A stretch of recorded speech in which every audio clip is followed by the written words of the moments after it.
بسم اللہ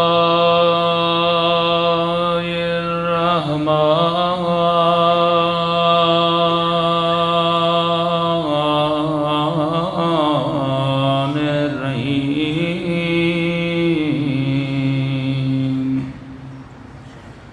الحمد للہ رب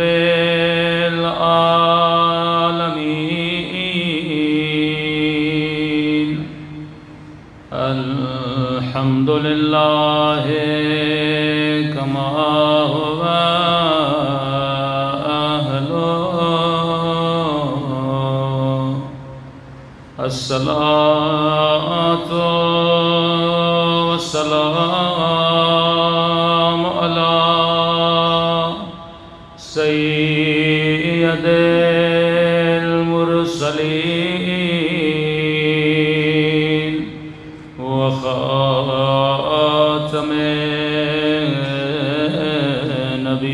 النبيين أبي القاسم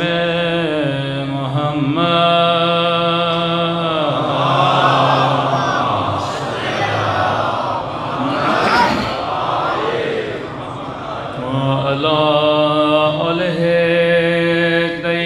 الطيبين الطاهرين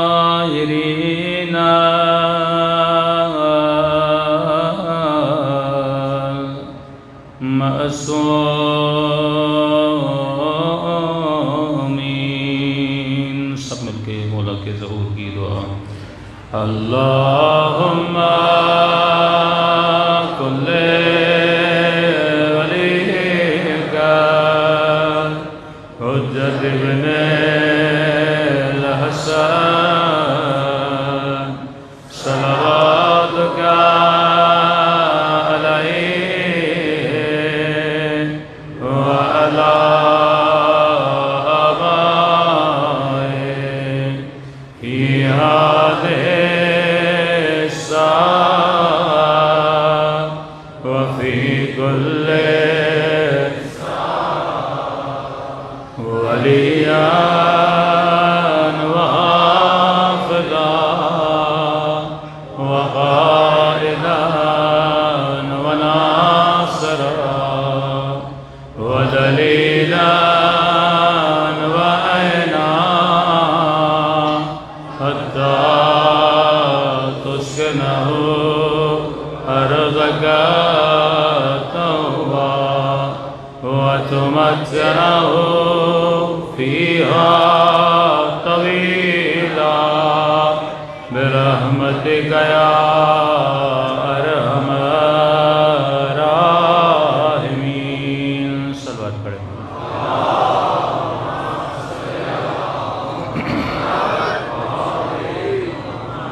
بسم اللہ الرحمن الرحیم. رب اشرح لی صدری ویسر لی امری واحلل عقدۃ من لسانی یفقہوا قولی. اما بعد فقد قال سبحانہ وتعالی فی محکم کتابہ بسم اللہ الرحمن الرحیم بقیۃ اللہ خیر لکم ان کنتم مؤمنین. صلوات پڑھیں. محمد وآل محمد.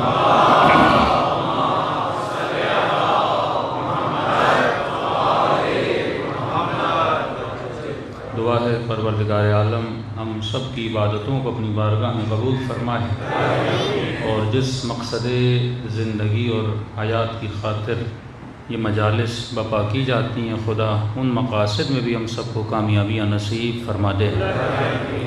مسلسل آپ کی خدمت میں عرض کر رہے ہیں کہ اگر انسان اپنے خالق سے، اپنے مالک سے، اپنے نبی سے، اپنے امام سے اپنے رابطے کو مضبوط کرنا چاہتا ہے تو اس کے لیے ضرورت اس بات کی ہے کہ انسان اپنی تربیت کرے، کیونکہ انسان کہلاتا ہی تب ہے جب انسان اپنی تربیت کرتا ہے. جن کو یاد ہو جو پہلی مجلس میں شرکت کر رہے ہیں، ہم نے عرض کیا کہ انسان کسے کہتے ہیں؟ جو اپنی تربیت کرے. یعنی ایک قوہ، ایک طاقت، ایک صلاحیت خدا نے انسان کو دی ہے کہ انسان لامحدود تربیت پانے کی صلاحیت رکھتا ہے. یہ صلاحیت حیوان کے اندر نہیں ہے کہ وہ اپنی تربیت کر پائے۔ وہ جیسا دنیا میں آتا ہے تا دم مرگ ویسا ہی رہتا ہے۔ آپ حیوانوں کی روٹین دیکھیں گے، چینجنگ نہیں ہوتی ان میں، جیسی روٹین ہوتی ہے سال بھر ویسی روٹین رہتی ہے، عادتیں ان کی بدلتی نہیں ہیں۔ تھوڑی بہت ان کی تربیت ہو جاتی ہے، جیسے شیر کو سرکس میں لے گئے، جیسے بندر کو تھوڑی سی آپ نے تربیت دے دی، لیکن اس کی تربیت کی ایک حد ہوتی ہے، ایک لمٹ ہوتی ہے، اس لمٹ سے باہر نکل کے آپ اس کی تربیت نہیں کر سکتے۔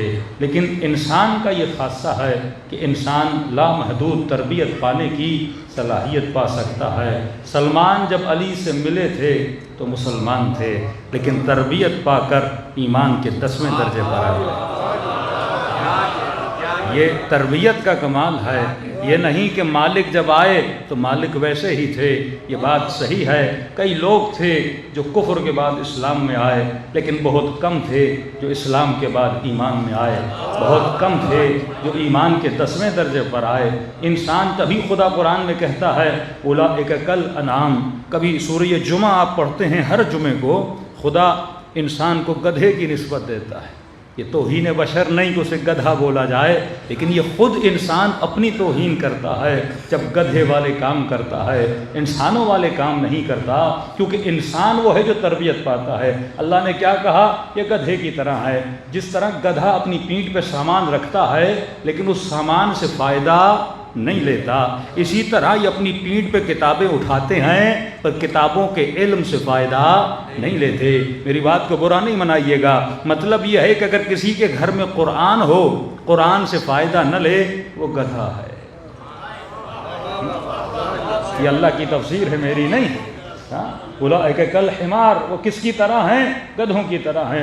مطلب کسی کو کتابیں خریدنے کا شوق ہے، لائبریری بنانے کا شوق ہے۔ ہمیں میرے گھر میں نہج البلاغہ پڑھی ہوئی ہے، میرے گھر میں قرآن پڑھا ہوا ہے، اور پوچھا جائے کیا تم نے نہج البلاغہ پڑھی ہے؟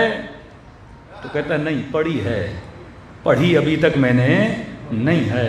تو مجھ میں اور اس حیوان میں کوئی فرق نہیں ہے۔ وہ بھی کتنی کتابیں اٹھاتا ہے، ایک گاڑی کتنی کتابوں کو لوڈ کر کے جاتی ہے، ہزاروں کتابیں اپنے ساتھ لے کر جاتی ہے، لیکن گاڑی ان کتابوں سے فائدہ نہیں لیتی۔ اسی طرح کوئی نبی کے ساتھ ہو، علی کے ساتھ ہو، لیکن ان کے علم سے فائدہ نہ لے، اس میں اور گدھے میں کوئی فائدہ نہیں ہے۔ اسی طرح ہم مجلس میں آئیں، علم اہل بیت سنیں، لیکن اس پہ عمل نہ کریں، اگلا جواب خود لے لیجئے، پھر انسان کہاں سے کہاں تک پہنچ جاتا ہے۔ اسی لیے فرمایا جو علم لے لیکن علم پہ عمل نہ کرے، اس کی سزا بہت زیادہ ہوتی ہے۔ جو حقیقت کو سنے، حق کو پہچانے، لیکن حق کے پیچھے نہ جائے، حق کے پیچھے وہی جاتا ہے جو کون ہوتا ہے؟ انسان ہوتا ہے۔ اللہ نے حیوانوں میں کئی چیزیں رکھی ہیں ہماری نشانیوں کے لیے۔ آپ نے کئی بار دیکھا ہوگا کہ ایک بھینس آگے بڑھتی ہے، ٹرین اس کو ہٹ کرتی ہے، مر جاتی ہے، دوسری بھی اسی کے پیچھے جاتی ہے۔ یہ تمیز نہیں ہوتی کہ بھائی یہ بھینس گر گئی ہے۔ ایک بھینس کھائی میں گرتی ہے نا، دوسری بھی اس کے پیچھے جا کے گرتی ہے، تیسری بھی اس کے پیچھے جاتی ہے۔ ایک بکری کھڈے میں گرتی ہے، دوسری بکری بھی چلی جاتی ہے۔ جن کے گھر میں چوہے ہیں آپ آزما کر دیکھیے، ایک چوہے کے لیے آپ شکار بناتے ہیں، وہ وہاں پہ چپک جاتا ہے، دوسرا اس کے پیچھے، تیسرا اس کے پیچھے۔ تو فرماتے ہیں حیوانوں کی طرح نہ بنو کہ لوگ یہ کر رہے ہیں، زمانہ یہ کر رہا ہے، زمانہ وہاں پہ جا رہا ہے۔ مومن مچھر کی طرح نہیں ہوتا، مومن پہاڑ کی طرح ہوتا ہے۔ مومن فکر رکھتا ہے، مومن عقل رکھتا ہے، یہ جو کچھ کرتا ہے تربیت کے ساتھ کرتا ہے۔ جو کپڑے پہنو سوچ کے پہنو، جیسا حلیہ بناؤ سوچ کے بناؤ۔ کئی لوگوں سے پوچھتے یہ کیوں کیا؟ مولانا بیوی کے کہنے پہ۔ تم نے کیوں کیا؟ شوہر کے کہنے پہ۔ تم نے کیوں کیا؟ فرینڈز کو دیکھ کے کیا۔ تم نے کیوں کیا؟ ٹیچر ایسا کرتی تھی۔ ہمارے ہاں یہ معیار نہیں ہے، تمہارے ہاں معیار یا بطول ہے یا علی ہے۔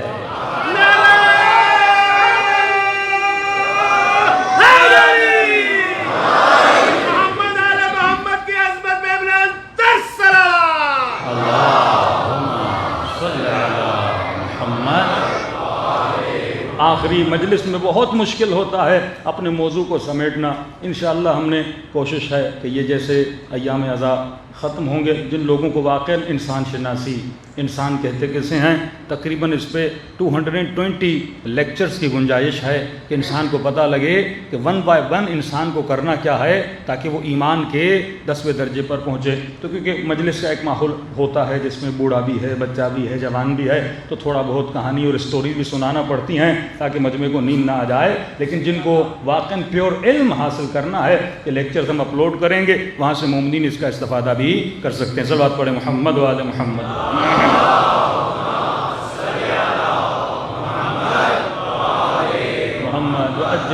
تو سب سے پہلی چیز یہ ہے کہ انسان پہچانے کہ انسان کیا ہے۔ پھر ہم نے کہا انسان کے اندر نفخ الہی ہے، اللہ نے ہر بندے کے اندر اپنی نشانی چھوڑی ہے۔ ہم نے کہا کیسے پتہ چلے گا؟ یہ پتہ یہ ہے کہ ہر انسان کمال کا عاشق ہوتا ہے، جہاں اسے کمال نظر آ جائے۔ اب وہ پیسے کے پیچھے ہے کیونکہ پیسے میں اس کو کمال نظر آیا۔ کمال کی تعریف کیا ہے؟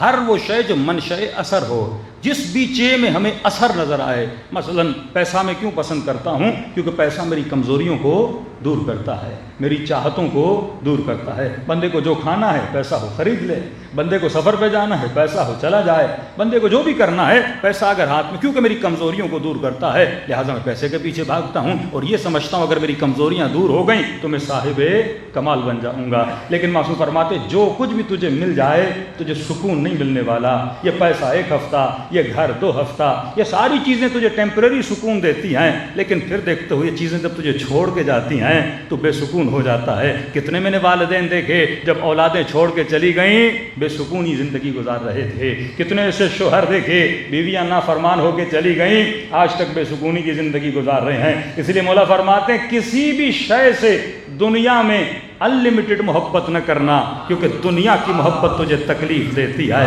کیونکہ دنیا کی محبت میں وفا نہیں ہے۔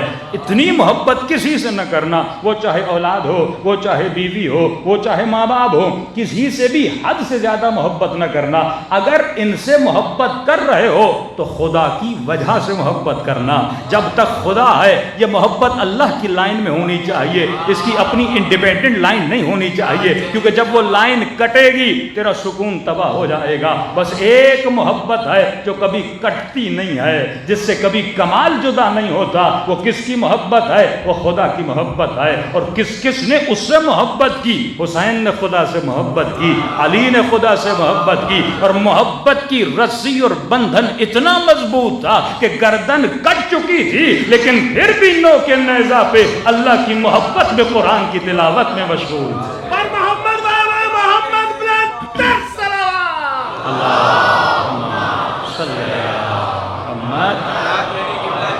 ہم نے کہا ہر بندے کے اندر بیٹا بیٹھ جاؤ صلوات پڑھے محمد و آل محمد۔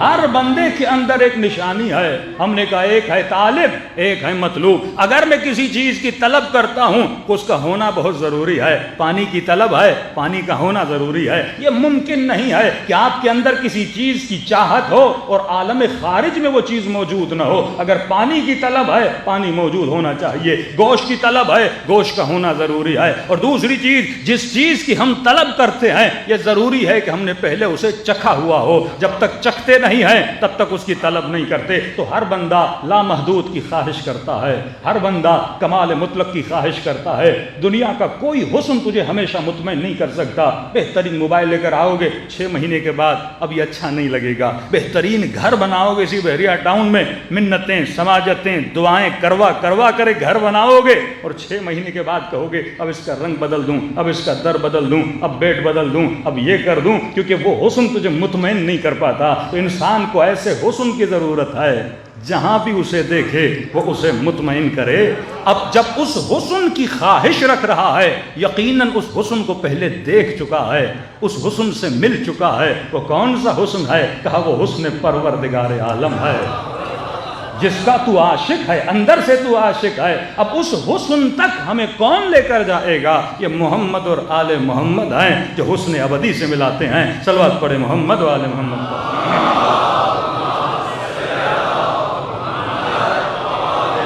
محمد وعجل فرجهم۔ آج ایک چھوٹا سا فارمولہ دے رہا ہوں اور تھوڑی سی قرآن میں سورہ حمد کی تفسیر کرنا چاہتا ہوں۔ میں نے کراچی میں پڑھی تو کئی لوگوں نے ڈیمانڈ کی مولانا یہاں بھی پڑھ دیجئے، کیونکہ کئی ہمارے مسائل شیعہ سنی کے کئی ایشوز اس سورہ حمد میں طے کیے جاتے ہیں۔ میں نے کہا یہ ہو نہیں سکتا کہ خدا بندے کو خلق کرے اور اسے کلیئر راستہ نہ بتائے۔ اللہ ہمیں خلق کرے، بھائی ہم رسول خدا کے زمانے میں پیدا نہیں ہوئے، ہمارا کیا قصور ہے؟ ہم نے نبی کو نہیں دیکھا، ہم نے علی کو نہیں دیکھا، ہم نے اصحاب رسول کو نہیں دیکھا۔ اب اللہ پر واجب ہے کہ جس نے بندے کو خلق کیا ہے اسے کلیئر ہدایت بھی کیا کرے، عطا کرے۔ یہ کیسے ممکن ہے ہم پیدا ہو جائیں؟ اب ایک سادہ سا جوان اے لیول کیا، او لیول کیا، انٹر کی، میٹرک کی، رمضان کے مہینے میں سے ٹائم ملتا ہے، ٹی وی پہ بیٹھتا ہے اسلام سمجھنے کے لیے، دین سمجھنے کے لیے، اور ٹی وی پر انہوں نے 5 مولوی بٹھائے ہوتے ہیں، مولوی کم مرغے زیادہ لگتے ہیں، ہاں اب پانچوں آپس میں لڑ رہے ہوتے ہیں۔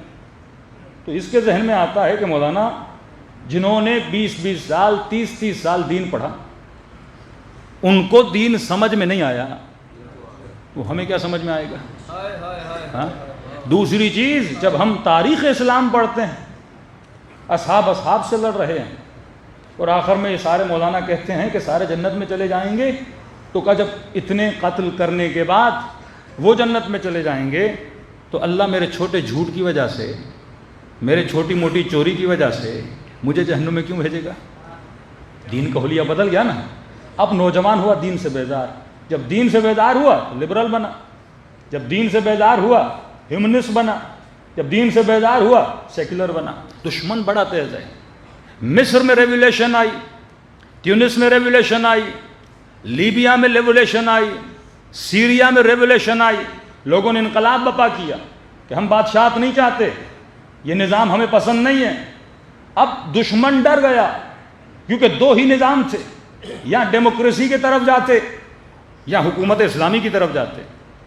اب وہ مسلمان جو صبح سے شام لا الہ الا اللہ محمد رسول اللہ پڑھ رہا ہے اسے کون سا نظام پسند ہوگا؟ نیچرلی بات کر رہا ہوں، کون سا نظام پسند ہوگا؟ اسلامی۔ وہ ویسٹرن سسٹم کی طرف جائے گا یا اسلامی سسٹم کی طرف آئے گا؟ جو مسلمان نماز پڑھے، جس میں حیا، جس میں عفت ظاہر ہے، کچھ بھی ہو، کتنا بھی بے دین ہو، لیکن ہے تو مسلم نا، کلمہ تو رسول کا پڑھتا ہے نا۔ انہوں نے فوراً کیا کیا کہ اس کے بجائے کہ یہ اس سوچ میں جائیں اسلامی حکومت بنائیں، اور اسلامی حکومت کا رول ماڈل اگر کسی کے پاس تھا تو کس کے پاس تھا؟ شیعوں کے پاس تھا، کیونکہ آج تک برادران اہل سنت کہتے ہیں اسلامی حکومت بنائیں گے، لیکن کسی برادر اہل سنت نے اسلامی حکومت پراپر آج تک بنائی نہیں ہے۔ سب سے زیادہ جس نے اسلامی حکومت بنائی اور آج تک اسٹیبلٹی رہی اس میں، بنی اسلامی حکومتیں 2 سال کے لیے 3 سال کے لیے حکومتیں گر گئیں، طالبان نے بنائی 90s میں گر گئی، ابھی بنائی دیکھتے ہیں کب تک یہ چلا پاتے ہیں۔ لیکن جس حکومت میں اسٹیبلٹی تھی، حکومت کون سی تھی؟ وہ ایک شیعہ اسلامی حکومت جو امام خمینی کے صدقے میں وہ حکومت بنی، ایک اسلامی ریولیوشن آئی جو اہل بیت اقوال کی روشنی میں ایک نظام بنا جس کو نظام ولایت فقیہ کہتے ہیں۔ انہوں نے بھی ایک نظام تجویز دیا جسے نظام خلافت بولا جاتا ہے، کوئی بات نہیں، لیکن پریکٹیکلی ابھی تک کہاں بنا نہیں ہے۔ اب دشمن ڈرا، بھئی ریولوشنز آ رہی ہیں 1 by 1، مصر میں آ چکی، تونس میں آ چکی، لیبی میں آ چکی، سیریا میں آنے والی ہے۔ اب یہ سارے نظام جب کلیپس کریں گے، گر جائیں گے، تو کون سا نظام لوگ ڈیمانڈ کریں گے؟ مصر میں اخوان المسلمین مضبوط تھی، جگہ جگہ پہ جو اسلامی تنظیمیں تھیں وہ مضبوط تھی، اسی طرح سیریا میں مختلف جگہوں پہ اسلامی تنظیمیں، وہ نظام اسلامی لانا چاہتے تھے، لیکن انہوں نے کہا اس سے پہلے کہ یہ اسلامی نظام لائیں، ایک ایسا اسلامی نظام لا کے کھڑا کر دو جس نظام سے یہ لوگ کیا ہو جائیں؟ متنفر ہو جائیں۔ اور انہوں نے فوراً کون سا نظام بنایا؟ حکومت الاسلامی العراق و شام، IS کے نام سے ایک نظام کھڑا کر دیا۔ انہوں نے کہا ہم یہ اسلامی نظام ہے، اور اس اسلامی نظام میں HD کوالٹی میں، یعنی ایسے لگ رہا تھا کہ ڈائریکٹر ہالی ووڈ سے اٹھا کر لے کر جائیں، وہ کس طرح قتل کر رہے ہیں، وہ کس طرح جلا رہے ہیں، وہ کس طرح سڑکوں پہ لوگوں کو گولیاں مار رہے ہیں، وہ کس طرح لوگوں کے نوامیس کو لے کر اور اس کی خرید و فروخت کی جا رہی ہے، چھوٹی چھوٹی بچیوں کو۔ ایک یزیدی قبیلہ تھا عراق میں، ان کی ساری عورتوں کو لے جا کر 400 عورتوں کو انہوں نے بیچا۔ موصل کی یونیورسٹی میں 400 جوانوں کو زندہ درگور کر دیا گیا، لوگوں کو روڈوں پہ گولیاں ماری گئیں، اردن کے پائلٹس کو زندہ جلایا گیا، اور یہ ویڈیو بنا بنا کے نسلوں کو دکھایا گیا کہ یہ اسلامی نظام تجھے چاہیے؟ سب نے کہا نہیں، کون سا اسلامی نظام چاہیے؟ کہ ویسٹرن نظام چاہیے ہمیں، جس میں انسانیت ہے، ہاں، جو ہیومنسٹ ہیں، وہ نظام ہمیں چاہیے۔ طالبان کو کیوں بنایا گیا 90s میں؟ یہ ایک الٹرنیٹ نظام، کیونکہ پاکستان کے لوگ زیادہ تر اسلامی نظام کو پسند کرتے ہیں۔ اب جس بھی پاکستانی نوجوان سے پوچھو اسلامی حکومت چاہیے، کہتا ہے نہیں، کیونکہ اس کے ذہن میں یہ سوچ بن چکی ہے اسلامی حکومت از ایکول ٹو طالبان، اسلامی حکومت از ایکول ٹو خودکش بمبارڈمنٹ، اسلامی حکومت از ایکول ٹو گلوں کا کاٹنا، لوگوں کو مارنا، نوامیس کو مارنا۔ اب کوئی اسلامی حکومت کو پسند نہیں کرتا۔ اس سے پہلے کہ تو سوچ بنائے، وہ سوچ کریٹ کرتا ہے۔ اس سے پہلے کہ تو سوچے، وہ سوچ بنا کے تیرے ذہن میں کیا کرتا ہے؟ فیڈ کر دیتا ہے۔ دشمن اتنا خطرناک ہے، ایسے نہیں کہا الذی یوسوس فی صدور الناس من الجنۃ والناس، یہ تیرے سینوں میں وسوسہ کرتا ہے۔ یہ شیطان جنات کی صورت میں بھی وسوسہ کرتا ہے، انسان کی صورت میں بھی وسوسہ کرتا ہے۔ یہ اتنا خطرناک ہے، لیکن وہ بچ سکتا ہے اس کے وسوسے سے جو انسان بیدار ہے، جس کی آنکھیں کھلی ہیں، جو باشعور ہے، اور جس نے اپنے ہاتھوں میں ولایت اہل بیت کی رسی کو تھاما ہوا ہے۔ صلوات پڑھے محمد و آل محمد۔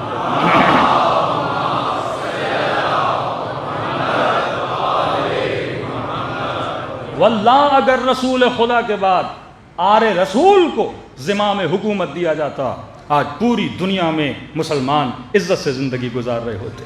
اگر ہم لن تضلوا بعدی ابدا، لام نون جہاں بھی آتا ہے، کبھی بھی میرے بعد گمراہ نہیں ہوگے۔ اگر ایک ہاتھ میں تم نے قرآن کو تھاما، دوسرے ہاتھ میں تم نے دامن اہل بیت کو تھاما، تو آج اگر محبان اہل بیت بھی عزت چاہتے ہیں دنیا اور آخرت میں، اس فارمولے پہ عمل کرو۔ ایک ہاتھ میں قرآن لو، دوسرے ہاتھ میں دامن اہل بیت لو۔ کسی نے کہا مولانا لیا ہوا ہے، ایک ہاتھ میں علم ہے، دوسرے ہاتھ میں قرآن ہے۔ میں نے کہا لینے کا مطلب یہ نہیں تو ہاتھوں پہ اٹھائے، ان کی تعلیمات سے فائدہ لے، ان کی سوچ و فکر سے فائدہ لے۔ سوال یہ ہے دن میں 24 گھنٹوں میں کتنے منٹ تو قرآن پڑھتا ہے اور کتنے منٹ تو اقوال معصومین پڑھتا ہے؟ یہ دامن اہل بیت ہے۔ اگر میں 24 گھنٹوں میں ہاف پیج بھی نہیں پڑھتا کہ علی نے کیا کہا، حسین نے کیا بولا تھا، میرے چھٹے امام نے کیا سمجھایا تھا، تو تیرے ہاتھ میں دامن اہل بیت نہیں ہے، اور تیرے گھروں میں قرآن پڑھا ہوا ہے۔ ہاف پیج بھی اگر تو ڈیلی نہیں پڑھتا تو یہ قرآن تجھے ہدایت نہیں دے گا۔ اچھا چلتے ہیں ایک روڈ میپ کی طرف۔ اب 5 منٹ کے لیے تصور کریے کہ ہمارا تعلق کسی دین و مذہب سے نہیں ہے، ہم پیدا ہوئے دنیا میں آئے۔ اللہ کی ذمہ داری ہے کہ ہمیں کیا دے؟ ہدایت دے۔ یہ ڈیوٹی اللہ کی ہے۔ ہدایت کس کے ذریعے سے؟ میں نے کئی سال پہلے آپ کو مجلسوں میں بتایا تھا کہ ایک چھوٹا سا موبائل بھی آپ کسی کمپنی سے لیتے ہیں تو کمپنی والے اس کے ساتھ کیا دیتے ہیں؟ گائیڈ بک دیتے ہیں۔ یہ کیسے ممکن ہے اتنی بڑی مشین خدا بنائے اور اس کو کوئی گائیڈ بک نہ دے؟ مجھے ڈاکٹر بتائے گا اس بدن کو کیسے چلانا ہے، مجھے حکیم بتائے گا اس بدن کو کیسے چلانا ہے۔ گائیڈ بک وہی دے سکتا ہے یا کریٹر ہو۔ گائیڈ بک کون دے سکتا ہے؟ اس شے کا یا کریٹر ہو یا اسپیشلائزیشن کی ہو، اس نے اس کریٹر کی یونیورسٹی میں جس نے اس کو سمجھایا ہو کہ یہ بدن کیسے چلتا ہے، جسے ہم انسان کامل کہتے ہیں۔ انسان کامل انبیاء خدا ہیں، انسان کامل 11 امام ہیں جنہیں خدا نے نومینیٹ کیا۔ یہ پچھلے سال کی مجلسوں میں پڑھ چکا تھا۔ تبھی 3 اطاعتوں کو واجب کیا، اللہ کی اطاعت، رسول کی اطاعت، تیسرا اس کی اطاعت جو حالت رکوع میں زکوٰۃ دیتا ہوا نظر آ گیا، یا اولی الامر کی اطاعت۔ یہ قرآن میں صراحاً موجود ہے۔ آج پوچھو یہ اولی الامر کون ہے، اب میں زیادہ تفصیل میں نہیں جا رہا۔ آسان جملوں میں خدا نے انسان کو گائیڈنس دی ہے۔ گائیڈنس خدا کہاں دے رہا ہے؟ قرآن تو بہت بڑا ہے۔ جب آپ کسی بھی کمپنی کی کوئی گائیڈ بک لیتے ہو تو شروع میں ایک خلاصہ اس میں لکھا ہوتا ہے، پھر کہتے ہیں ان ڈیٹیل میں جانے کے لیے اس پیج پہ جاؤ، اس پیج پہ جاؤ۔ تو اللہ نے بھی گائیڈ کرنے کے لیے قرآن کا ایک سورہ تھا جس کو دن میں کئی مرتبہ پڑھنا واجب قرار دیا، جس کا نام ہے فاتحۃ الکتاب۔ یہ سمجھو انباکس ہے، انڈیکس ہے، اس میں سب کچھ پروردگار عالم نے رکھا ہوا ہے، تبھی اس کو واجب قرار دیا۔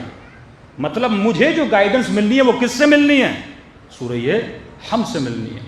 اگر یہ سورہ نہیں پڑھا تو نماز نہیں، کیونکہ اس سورہ میں خدا نے اپنی ساری معلومات رکھی ہیں، کہاں سے ہدایت لینی ہے، کس کے پیچھے جانا ہے، کیا کرنا ہے، کیا نہیں کرنا، کس کے راستے پہ چلنا ہے، کس کے راستے پہ نہیں چلنا۔ بہترین گائیڈنس ہے سورہ حمد میں۔ اگر ہم اسی سورہ پہ غور کریں، ہماری دنیا آباد، ہماری آخرت آباد ہو جاتی ہے۔ چلیے ہم اب تصور کیجئے، آپ کا کوئی دین نہیں ہے، کوئی مذہب نہیں ہے، آپ جسٹ ایک انسان ہیں، آپ کو پتہ چلا ہے کہ کسی نے مجھے بنایا ہے اور اس نے مجھے کیا دی ہے، گائیڈنس دی ہے۔ اب مجھے نہیں پتا میرے بنانے والا کون ہے، مجھے یہ بھی نہیں پتا میں کون ہوں، اور مجھے یہ بھی نہیں پتا کہ دنیا میں آ کر مجھے کرنا کیا ہے۔ اب آپ کو ایک پیج دیا جاتا ہے، بھائی یہ ساری تمہاری گائیڈنس ہے، کیا کرنا ہے، کیا نہیں کرنا، کس ایڈریس پہ جانا ہے، کس ایڈریس پہ نہیں جانا، ہم تجھے سورہ حمد میں بتا دیتے ہیں۔ شروع کرتے ہیں، بسم اللہ الرحمن الرحیم۔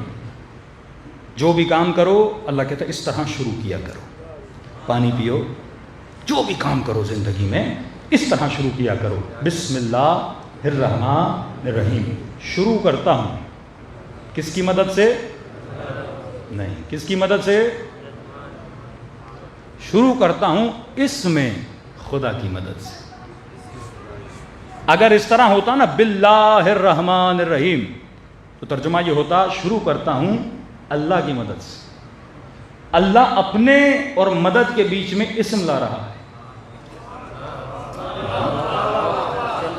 شروع کرتا ہوں اس میں خدا کی مدد سے۔ یہاں پہ ایک شبہہ ہے نا کہ غیر اللہ سے مدد نہ مانگی جائے۔ اللہ نے اپنے بیچ میں اور مدد کے بیچ میں کیا لایا ہے؟ اسم لایا ہے۔ شروع با استعانت ہے، شروع کرتا ہوں اس میں خدا کی مدد سے۔ چھٹے امام فرماتے ہیں نحن اسماء اللہ، ہم اللہ کے اسم ہیں۔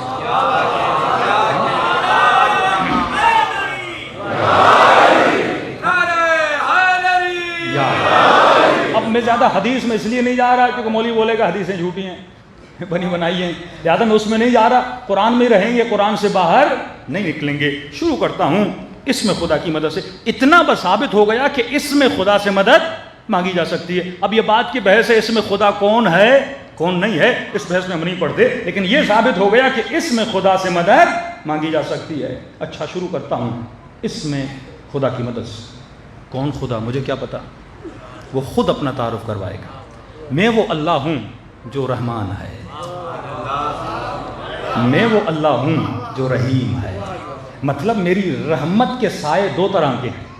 ایک میری رحمت عام ہے، پرن کے لیے، چرن کے لیے، انس و جن کے لیے، چاہے مجھے مانے چاہے مجھے نہ مانے، میں اپنی رحمت کا دروازہ بند نہیں کروں گا، کیونکہ میں نے جسم دیا ہے، کھانے کا بندوبست کرنا میری ذمہ داری ہے۔ تو گندم کا ایک دانہ ڈالے گا، اس ایک دانوں کو 100 دانوں میں بدلنا میرا کام ہے۔ اس نمکین پانی کو سمندر کے بادلوں کی صورت میں میٹھا بنا کر بھیجنا یہ میرا کام ہے۔ ہواؤں کا آنا یہ میرا کام ہے۔ اس نظام ہستی میں آکسیجن کو پیدا کرنا یہ میرا کام ہے۔ تو میں نے اگر جسم دیا تو جسم کی ضرورتیں کو پورا کرنا کس کی ذمہ داری ہے؟ میری ہے، کیونکہ میں تیرا اللہ ہوں اور کیونکہ میں رحمان ہوں اور پھر میں رحیم بھی ہوں۔ میری ایک رحمت عام ہے، جنرل رحمت ہے، ایک میری رحمت خاص ہے۔ یہ رحمت میں کن پہ نازل کرتا ہوں؟ جو میرے نبی ہیں، جو میرے ولی ہیں اور جو ان ولیوں کے ماننے والے ہیں، جو علی اور آل علی کے ماننے والے ہیں۔ یہ میری تشریح ہے، لیکن ایک رحمت خاص ہے۔ اب خاص رحمت کس پہ آتی ہے؟ تو اللہ کے نیک بندے ہیں، ایکس وائی زیڈ، جو بھی اللہ کے نیک بندے ہوں ان کے لیے رحمت خاص ہے، کچھ کے لیے رحمت عام ہے۔ اب کہو الحمدللہ رب العالمین، کیونکہ ساری رحمتیں کون دے رہا ہے؟ میں دے رہا ہوں۔ هل جزاء الاحسان الا الاحسان، اگر میں تجھے نعمتیں دے رہا ہوں تو صاحب نعمت کا شکر تو ادا کر۔ جس نے تجھے نعمت دی ہے اسے تھینک یو تو بول، جس نے تجھے اتنی نعمتیں دیں اس کا شکر تو ادا کر، تو بول الحمدللہ رب العالمین۔ تمام حمد کس کے لیے ہیں؟ جو عالمین کا رب ہے۔ اب عالمین کا رب کون ہے؟ وہ میں ہوں۔ رب کا مطلب مدبر الامور، اس پورے عالم کو مینج کون کرتا ہے؟ میں کرتا ہوں۔ تدبیر کون کرتا ہے؟ میں کرتا ہوں۔ پورے عالم کو دیکھتا کون ہے؟ میں خدا دیکھتا ہوں۔ کیوں دیکھتا ہوں؟ رب العالمین ہوں۔ مطلب یہ دنیا جتنے بھی عوالم ہیں سب کا رب کون ہے؟ میں ہوں۔ اور رب کیوں ہوں؟ کیونکہ میں رحمان ہوں، کیونکہ میں رحیم ہوں، اگر میں رحمان نہ ہوتا کبھی تجھے پالتا نہ، اگر میں رحمان نہ ہوتا کبھی بارش نہ برساتا، اگر میں رحمان نہ، تو میرا نافرمان ہے لیکن پھر بھی بارش برسا رہا ہوں کیونکہ میرے اندر صفت رحمانیت ہے، اور اس صفت کی جھلک کو اگر دیکھنا ہے تو ماں کے وجود کو دیکھ لے۔ صفت رحمان کی جھلک دیکھنی ہے، اولاد کتنی بھی نافرمان ہو پر ماں کبھی بد دعا نہیں دیتی، اور دے بھی دے تو دل سے نہیں دیتی۔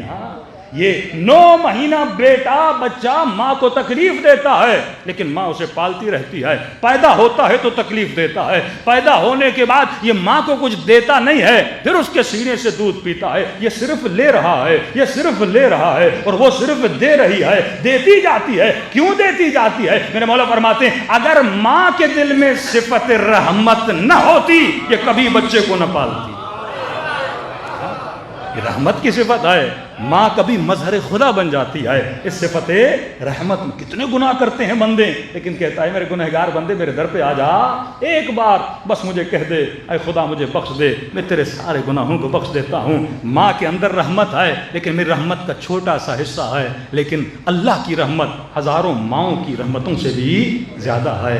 رحمت کی وجہ سے میں رب ہوں، رحمت کی وجہ سے میں نعمتیں نازل کرتا ہوں۔ اچھا اے خدا تو اتنا کریم ہے، تو رحمان ہے، تو رحیم ہے۔ کتنی صفات پتہ چل گئیں، وہ رحمان بھی ہے، وہ رحیم بھی ہے، وہ رب بھی ہے عالمین کا۔ 3 صفات اللہ کی پتہ چلیں، الحمدللہ ہے رب العالمین الرحمن الرحیم۔ اب پھر بتاتا ہے مالک یوم الدین، یوم الدین کا مالک بھی کون ہے؟ میں خدا۔ اب اس نے اپنا تعارف کروا دیا کہ میں کون ہوں، یہاں یا وہاں مالک میں ہوں، میں رب ہوں، میں رحمان ہوں، میں رحیم ہوں۔ اب ظاہر اس نے ہمیں بنایا ہے نا، تو میں کہوں گا خدایا میری ڈیوٹی کیا ہے؟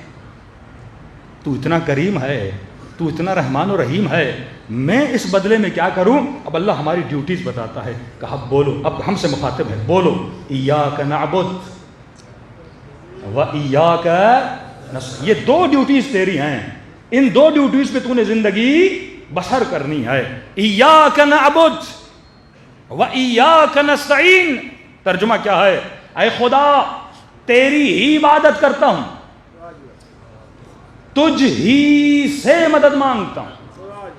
یہاں پہ حصر ہے، یہ بھی بول سکتے تھے نعبد ایاک نستعین ایاک، لیکن اس طرح نہیں بولا۔ اس کا ترجمہ یہ ہوتا تیری عبادت کرتا ہوں، تجھ سے مدد مانگتا ہوں، لیکن اللہ نے اس کو محصور کیا، تیری ہی عبادت کرتا ہوں، تجھ ہی سے مدد مانگتا ہوں۔ مطلب تیرے علاوہ کسی کی عبادت نہیں کر سکتا، مطلب تیرے علاوہ کسی اور سے مدد نہیں مانگ سکتا۔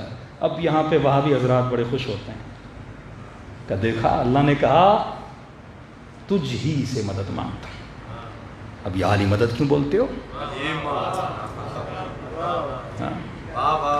تو ہماری غلطی ہے، مولوی پھر آئیں شائیں چلے جاتے ہیں، پھر یہاں پہ وہ بریکٹ ہم مارنا شروع کر دیتے ہیں، اس سے مراد یہ ہے، اس سے مراد یہ ہے۔ یہ چیز بڑی غلط ہے۔ جب اللہ صراحتاً ایک جملہ بولے اس جملے سے ہی مطلب کا نکلنا بہت ضروری ہے۔ خدا بندوں کو کنفیوز نہیں کرنا چاہتا، پھر وہ خدا کے ساتھ جو اپنے روڈ میپ میں بندہ کنفیوز ہو جائے تو زندگی کیسے گزارے گا؟ یہ روڈ میپ ہے نا، اب اسی میں کنفیوز ہو جاؤں تو میری زندگی کیسے؟ اور اسی وجہ سے پوری دنیا کیا ہے؟ کنفیوز ہے۔ ہر وہابی بندہ یہی آیت پڑھتا ہے، دیکھو ایاک نستعین، میں تجھ ہی سے مدد مانگتا ہوں، کشیہ مشرک ہے، یہ کہتا ہے یا علی مدد، مشرک ہے۔ محمد علی مرزا بھی اسی آیت کی رٹ لگاتا ہے، ایاک نعبد ایاک نستعین، تیری عبادت کرتا ہوں، تجھ سے مدد مانگتا ہوں۔ کئی جوانوں نے کہا مولانا اس کا جب، میں نے کہا بڑا سمپل ہے، اگر ترجمے پہ چلو گے، ایک بات جب سورہ حمد کا ترجمہ کرو کسی بھی برادر کے سامنے، مسلم کے سامنے، تو اس کو سورہ حمد سے باہر جانے نہ دو، بولو یہی سورہ ہے جو ریپیٹڈلی پڑھنا واجب ہے۔ اگر باہر کی کوئی آیت آنی ہوتی تو اللہ اس کو بھی کیا کرتا؟ واجب کرتا۔ تو جواب اسی صورت میں دینا اللہ پر کیا ہے؟ واجب ہے۔ چلو ہم ترجمہ کرتے ہیں، خدا تیری ہی عبادت کرتا ہوں۔ یہاں تک تو سارے متفق ہیں کہ ہم سارے اللہ کی ہی عبادت کرتے ہیں، کوئی ہے جو خدا کے علاوہ کسی کی عبادت کرے؟ نہیں، ہر بندہ کس کی عبادت کرتا ہے؟ اللہ کی عبادت کرتا ہے۔ دوسری آیت میں تھوڑا بہت مومنین کنفیوز ہو جاتے ہیں کہ اے خدا میں تجھ ہی سے مدد مانگتا ہوں۔ جب بول دیا نا تجھ ہی سے مدد مانگتا ہوں، تو اب ایک سوال کھڑا ہوتا ہے، کس چیز میں؟ سوال ہے نا، اے خدا میں تجھ ہی سے مدد مانگتا ہوں، کس چیز میں؟ اگر جواب یہ ملے گا ہر چیز میں تجھ ہی سے مدد مانگتا ہوں، پھر یا ڈاکٹر مدد نہ بولا کرو، امی مدد نہ بولا کرو، ابا مدد نہ بولا کرو، گھر بنانے کے لیے انجینئر نہ منگوایا کرو، ہاں روٹی کے لیے دکاندار سے روٹی نہ لایا کرو، مدد ہی تو ہم مانگ رہے ہیں نا۔ پھر مفتیوں اور مولویوں کو یوٹیوب چینلز بند کرنے چاہیے۔ آج تمہاری یوٹیوب چینل مدد کر رہا ہے نا، کس کو کون جانتا تھا؟ گھر میں بیٹھ کے آپ نے 2 ملین سبسکرائبر بنا دیے، کس سے مدد لے رہے ہیں؟ میں ان چیزوں کا منکر نہیں ہوں، لیکن ایک سوال کھڑا کر رہا ہوں کہ جب آپ بولتے ہیں نا ایاک نستعین، اے خدا میں تجھ ہی سے مدد مانگتا ہوں، سوال ہے کس چیز میں تجھ سے مدد مانگتا ہوں؟ یہ واضح ہونا چاہیے نا، میں کس چیز میں تجھ سے مدد مانگتا ہوں۔ اگر یہ بولیں گے ہر شے میں تجھ ہی سے مدد مانگتا ہوں، مطلب روزگار کے لیے باہر نہیں جانا، گھر بیٹھ کے بولوں یا اللہ مدد کھانا پہنچا دے، بندہ بیمار ہو جائے یا اللہ مدد مجھے ٹھیک کر دے، کیونکہ تو نہیں کہا میں تجھ ہی سے مدد مانگتا ہوں، اب نہ ڈاکٹر کے پاس جاؤں گا، نہ گاڑی کی مدد لوں گا، نہ موبائل کی مدد لوں گا، نہ کسی بندے کی مدد لوں گا، نہ ماں باپ کی مدد لوں گا۔ اور کیسے ممکن ہے اگر آپ نے یہ بول دیا بچہ جب پیدا ہوتا ہے ماں مدد نہ کرے تو بچہ مر جائے، ڈاکٹر مدد نہ کرے تو ماں مر جائے، ہم کریں تو کیسے کریں؟ اگر گھر بنانا میں اکیلا کیسے بناؤں گا؟ مزدوروں کو بلانا پڑے گا۔ ہم ان عالم اسباب میں اسباب کے محتاج ہیں، کیونکہ خدا نے ہمیں اسباب کا محتاج بنایا۔ تو اس ترجمے کو کیسے آپ ڈیفائن کرو گے؟ اگر یہ بولو گے ہر شے میں تجھ سے مدد مانگتا ہوں تو یہ امپاسبل ہے، ہمارے شے میں خدا سے مدد طلب نہیں کر سکتے، کئی اسباب میں آپ کو خود آگے بڑھنا پڑتا ہے۔ اللہ کی آواز آئی ہے میرے بندے، میں نے جواب اسی میں دیا ہے، ذرا پہلے جملے پہ تو غور کرو۔ اب مسئلہ مفتی کا یہ ہے کہ اسے ڈاکٹر پہ ایشو نہیں آتا، انجینئر پہ ایشو نہیں آتا، حکیم پہ ایشو نہیں آتا، مسئلہ اس کا علی کے ساتھ ہے۔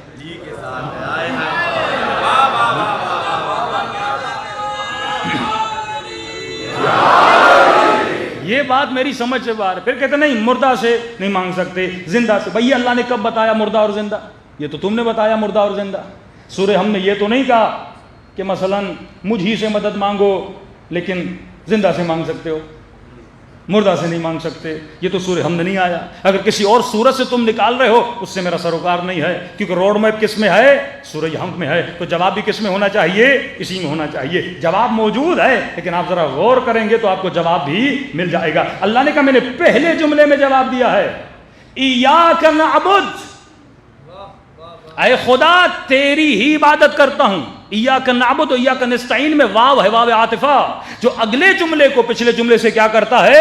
جوڑتا ہے۔ اے خدا تیری ہی عبادت کرتا ہوں اور تیری عبادت میں تجھ ہی سے مدد مانگتا ہوں۔ یہاں مدد عبادت میں ہے، نعبد جب آپ بولتے ہو نا تیری ہی عبادت کرتا ہوں، اب اس عبادت میں کون میری مدد کرے گا؟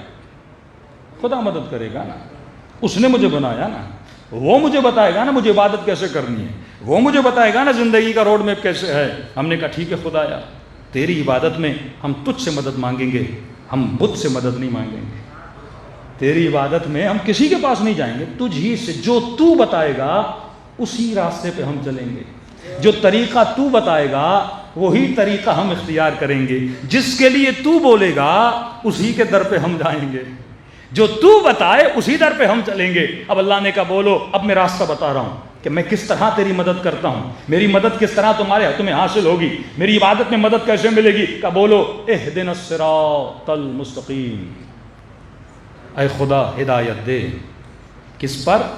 صراط مستقیم پر۔ ایک نیا نام آ گیا آدمی کے سامنے، ہدایت دے۔ اچھا تیری بندگی اور تیری مدد، اس بندگی میں تو مدد کرے گا، مدد کیسے کروں گا؟ کہ یہ میری مدد ہے، صراط مستقیم پہ چل، میرا راستہ سیدھا ہے، میرا راستہ ٹیڑھا نہیں ہے، میرا راستہ بالکل سیدھا ہے، اس میں اعوجاج نہیں ہے، اس میں ٹیڑھا پن نہیں ہے۔ ٹھیک ہے خدا ہدایت دے سیدھے راستے۔ کس سے بول رہے ہیں؟ ہم نے یہ نہیں کہا اہدنا اللہ کی طرف ہے، مدد کس سے مانگ رہے ہیں؟ اللہ سے مانگ رہے ہیں نا، غیر اللہ کو نہیں بول رہے اہدنا، اللہ کو بول رہے ہیں اہدنا، ہمیں ہدایت دے۔ کس پر؟ صراط مستقیم پر۔ کیا ہے یہ صراط مستقیم؟ اللہ کی آواز آئی گھبراؤ نہیں، یہ صراط مستقیم کیا ہے یہ بھی بتا دیتا ہوں. صراط الذین انعمت علیہم، یہ ان کا راستہ ہے جن پر میں نے اپنی نعمتوں کو نازل کیا. کلیئر خدا نے راستہ بتایا کنفیوژن سے انسان کو نکالنے کے لیے. میرا راستہ سیدھا ہے، اے خدا مجھے کیسے پتا چلے؟ کوئی فٹ تو بتانا کہ جس کو دیکھ کے میں راستے پہ چلوں. بھائی ایک ٹیشو پیپر بھی بنتا ہے نا، پہلے اس کا نقشہ ہونا ضروری ہے. مجھے نقشہ تو بتانا، میں کس کو دیکھ کے چلوں؟ مجھے راستے کا کیسے پتا چلے؟ کا نشانی بتا دیتا ہوں. اگر صراط مستقیم کو پہچاننا ہے، یہ ان کا راستہ ہے جن پر میں نے اپنی نعمتوں کو نازل کیا. اب یہاں پہ برادران محترم ایک جمپ مارتے ہیں اور آپ نے یہ جمپ مارنے دینا نہیں ہے. یہاں سے پوری گیم آپ کی خراب ہو جائے گی، پورا نقشہ خراب کر دیتے ہیں. لیکن اللہ کی ساری اوپر سے لے کے نیچے تک جو زحمت ہے نا بندے کو سمجھانے کی، وہ خراب کر دیتے ہیں. اب جمعے کے خطبوں میں بولیں گے صراط الذین انعمت علیہم، ان کا راستہ جن پہ اللہ نے نعمتوں کو نازل کی. اب وہ خود بتائیں گے کون ہے وہ. کہیں گے والسابقون السابقون اولئک المقربون. ہم مولوی صاحب یہ کون تھے؟ کہ یہ وہ ہیں جنہوں نے پہلے ایمان لایا. ہاں اب لوگوں نے کہا وہ اچھا جنہوں نے پہلے، ہاں یہ اصحاب بدر ہیں، یہ اصحاب احد ہیں، یہ وہی ہیں جنہوں نے پہلے ایمان لایا. آج تک کوئی شیعہ عالم اس کا انکاری نہیں ہے کہ جنہوں نے پہلے ایمان لایا ان پہ اللہ کی نعمتیں نہیں تھیں. سب پہ اللہ کی نعمتیں تھیں. لیکن میرا سوال یہ، اگر یہیں پہ رک جاؤ گے نا اپنی تفسیر کرنے، اللہ سے پوچھو نا اپنی تفسیر کیوں کر رہے ہو؟ اگر بات یہ جن پہ میں نے اپنی نعمتیں نازل کی ان کا راستہ ہے، تو ایک مکھی پر بھی تو اللہ کی نعمت ہے کہ نہیں؟ اس مجمع میں کون سا وہ بندہ ہے جو یہ بولے مجھ پہ اللہ کی نعمت نہیں ہے؟ ہر وجود جسے خدا نے خلق کیا ہے اس پہ اللہ کی نعمت ہے. اب میں یہاں پہ رک جاؤں، اچھا صراط الذین انعمت علیہم جس پہ میں نے اپنی نعمتیں نازل کی، یہ بولے گا مولانا مجھ پہ اللہ کی نعمت ہے، مجھے انسان بنایا ہے، اس کے راستے پہ چلوں، اس کے راستے پہ چلوں. کروڑوں لوگ ہیں جن پہ اللہ کی نعمت ہے، انسانوں سے لے کے حیوانوں تک، حیوانوں سے لے کے حشرات تک، حشرات سے لے کے درختوں تک، کروڑوں اللہ کی آبادی. کوئی بندہ، کوئی وجود، کوئی جماعت، کوئی نبات ایسا نہیں ہے جس پہ اللہ کی نعمت نہیں ہے. تو خدا کیا میں کس کس کے راستے پہ چلوں؟ اللہ کی آواز ہے کہ گھبراتے کیوں ہو؟ جواب میں نے سورہ ہم میں دیا ہے. صراط الذین انعمت علیہم، یہ وہ ہیں جن پہ میں نے اپنی نعمتوں کو نازل کیا. خدارا مسلمان کے لیے خدا نے اتنی کلیئر تفسیر بتا دی ہے، اگر پھر بھی اسے ہدایت نہ ملے، یہ تعصب بار اس کا نصیب ہے کہ اسے ہدایت نہیں مل رہی. کہا صراط الذین انعمت علیہم، یہ وہ ہیں جن پہ میں نے اپنی نعمتیں نازل کی. خدایا صفت تو بتا، نشانی تو بتا، علامت تو بتا. یہاں ہزاروں نعمت والے ہیں، میں کس نعمت والے کے پیچھے چلوں کہ جس میں یہ دو صفات ہوں؟ صراط الذین انعمت علیہم غیر المغضوب علیہم، یہ وہ ہیں جن پہ میں کبھی غضبناک نہیں ہوا.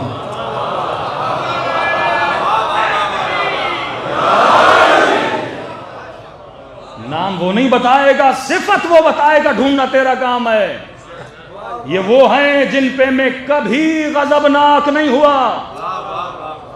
اب میرا سوال ہے، جو کبھی زندگی میں شراب پیتا رہا، جو کبھی بت پرستی کرتا رہا، جو کبھی نبی کو چھوڑ کے میدان سے جاتا رہا،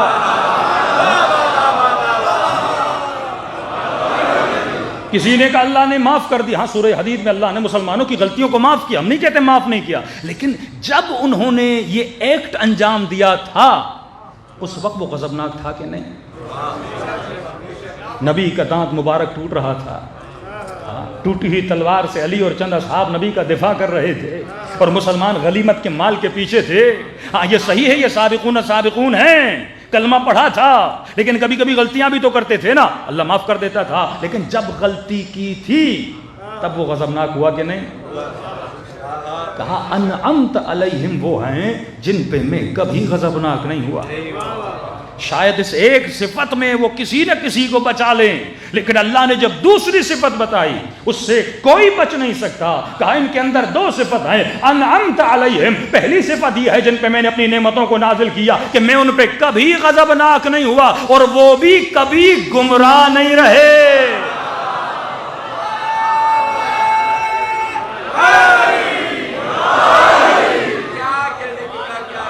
کوئی لا کر دکھاؤ ایسا.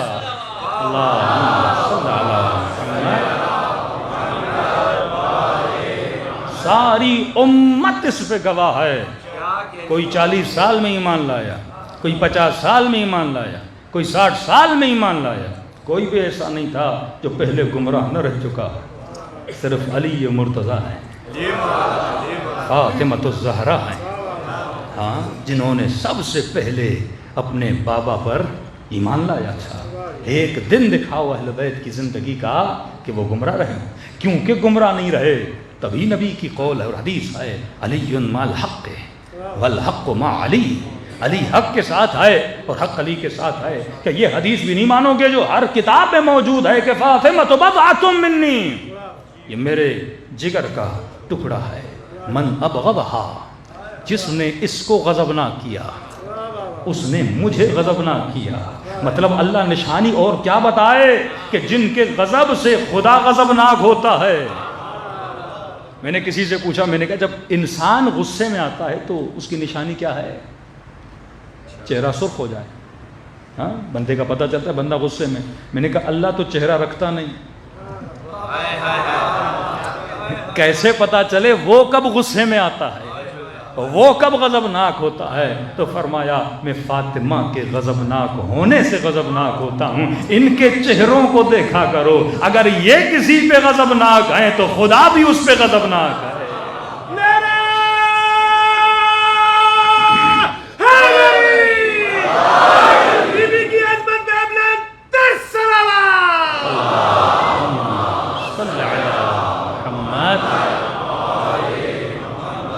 آج مسلمان صرف بیٹھ جائے اور فضائل اہل بیت میں جو نبی نے حدیثیں بولی ان کو جمع کرنا شروع کرے. کچھ تو تھا نا آل رسول کے لیے جس کے بارے میں اتنی حدیثیں, اتنی فضیلتیں ہیں. مباہلہ میں اگر لے جا رہے ہیں, قرآن کی آیت ہے نا, اپنا نفس بنا کے علی کو لے جا رہے ہیں, بیٹیوں کی جگہ پہ فاطمہ کو لے جا رہے ہیں, بیٹوں کی جگہ پہ حسن و حسین کو لے جا رہے ہیں. اتنی معرفت تو تھی نا اس زمانے کے مسیحیوں کو, جب انہوں نے یہ چہرے دیکھے کہ ہم مباہلے پہ نہیں آئیں گے. یہ ایسے پاک چہرے لے کر آئے ہیں. تو بہترین تفسیر خدا نے سورہ حمد میں بتا دی, روڈ میپ بتا دیا. انسان کے سارے مسائل کا حل قرآن میں موجود ہے, لیکن ضرورت اسی بات کی ہے کہ ہم قرآن پڑھیں, قرآن سمجھیں اور اس سے ہدایت لیں. ہم نہج البلاغہ پڑھیں, اقوال معصومین پڑھیں. وہ خزانے اہل بیت دے کر گئے. واللہ صرف صحیفہ سجادیہ پہ کئی اشرے ہو سکتے ہیں, دعائے مکارم الاخلاق پہ کئی اشرے ہو سکتے ہیں. امام جعفر صادق کا رسالہ حقوق ہے, صلوات پڑھیں. رسالہ حقوق آپ پڑھیں گے, مولا نے ہر حق بتایا ہے اس میں. یہ کس کے لیے ہیں؟ یہ ہمارے لیے ہیں. لیکن آج ہم اپنے مسائل کا حل کہاں حل کرنے جاتے ہیں؟ کہ کسی سائیکٹرسٹ کے پاس چلے جاتے ہیں.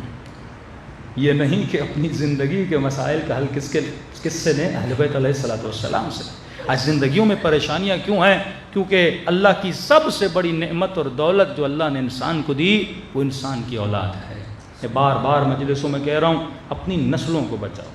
کبھی مال دنیا کی خاطر, لگژری لائف اسٹائل کے لیے اپنی زندگیوں کو تباہ و برباد نہ کرنا. اللہ رزق حلال دے رہا ہے, کماؤ, محنت کرو. مال کا دشمن خدا نہیں ہے. معصوم فرماتا ہمارے شیعوں کی کچھ نشانیاں ہیں. مولا کیا نشانیاں ہیں؟ فرماتا یہ غریب ہوں یا امیر ہوں, یہ ہمیشہ مومنوں کی مدد کرتے ہیں. یہ نہیں کہ امیر ہوں تو کریں گے, کہ غریب ہوں یا امیر ہوں. اور ہر بندہ یہ دعا کرتا ہے نا کہ خدا وہ دن میری زندگی میں لائے کہ میں امام زمانہ کو دیکھوں. کئی مومنین عمل انجام دیتے ہیں کہ ایک جھلک امام کی مل جائے. جب میں نے چھٹے امام کی حدیث پڑھی نا, امام فرماتے ہیں ہمارے کچھ شیعہ ایسے ہیں جن کو دیکھنے کے لیے ہم مشتاق ہیں. یعنی جو اشتیاق تیرے دل میں امام زمانہ کے لیے نا, جن کو دیکھنے کے لیے میں جعفر صادق مشتاق ہوں. پھر مولا قسم کھاتے ہیں, مجھے قسم ہے اس خدا کی جس کی قبضہ قدرت میں جعفر صادق کی جان ہے. امام جب قسم کھائے نا تو سمجھو قسم کی ویلیو کھانے کے لیے, موضوع کو اہمیت دینے کے لیے. مولا یہ نہیں کہ ہمیں شک ہے امام کی بات پہ, اہمیت دینا چاہتے ایک موضوع پر کہ مجھے قسم ہے اس خدا کی جس کی قبضہ قدرت میں جعفر صادق کی جان ہے. کچھ ایسے شیعہ ہیں جن کے ساتھ بیٹھنے کے لیے میں جعفر صادق مشتاق ہوں کہ مولا وہ کون سے شیعہ ہیں، کہ وہ شیعہ ہیں کہ کائنات کی دولتیں ان کے سامنے رکھی جائیں لیکن مچھر کے پر کے برابر بھی ویلیو نہیں رکھتا۔ مال دیا جائے، دولت دی جائے، کہ دنیا کی قیمت و ارزش ان کے سامنے مچھر کے پر کے برابر بھی نہیں ہے۔ اب تو یہ سوچ، تو ایمان کا سودا کس کے لیے کر رہا ہے؟ دولت کے لیے۔ ہاں دولت کماؤ لیکن دین پہ کمپرومائز نہ کرو۔ آج کمپرومائز ہو رہا ہے۔ آج مال، امام زمانہ نے 2 وصیتیں کی تھی، کہ ایک تقوی الہی، خوف خدا تھامے رکھنا، دوسرا دنیا کی محبت میں اتنا آگے نہ بڑھنا کہ شریعت خدا کو پامال کر دو۔ اہل بیت کل بھی میں نے کہا غیور ہیں۔ آج ایک مولوی کی ویلیو کیا ہے عوام میں؟ مختصر وقت ہے، 2 جملے۔ ایک عالم کی ویلیو کیا ہے عوام میں؟ آج ایک عالم کی یہ ویلیو ہے کہ اسے اپنی شادی میں بلا کے صرف نکاح پڑھایا جائے بس۔ ہمارے کراچی میں ایک مولانا تھے، ایک شادی میں گئے، کہ مولانا وہ ہنگامہ بدتمیزی تھا، شریعت خدا پامال۔ یہ جب ہم پامال کرتے ہیں نا، ہمیں پتہ نہیں ہوتا ہم کس سے جنگ کر رہے ہیں۔ مطلب خدا نے ایک حکم دیا، میں کہتا ہوں اللہ نہیں کرتا، تجھے جو کرنا ہے تو کر۔ تو نے بولا نا یہ واجب ہے، میں نہیں بولتا۔ اور دوسری دشمنی کرتے ہیں مولانا صاحب سے۔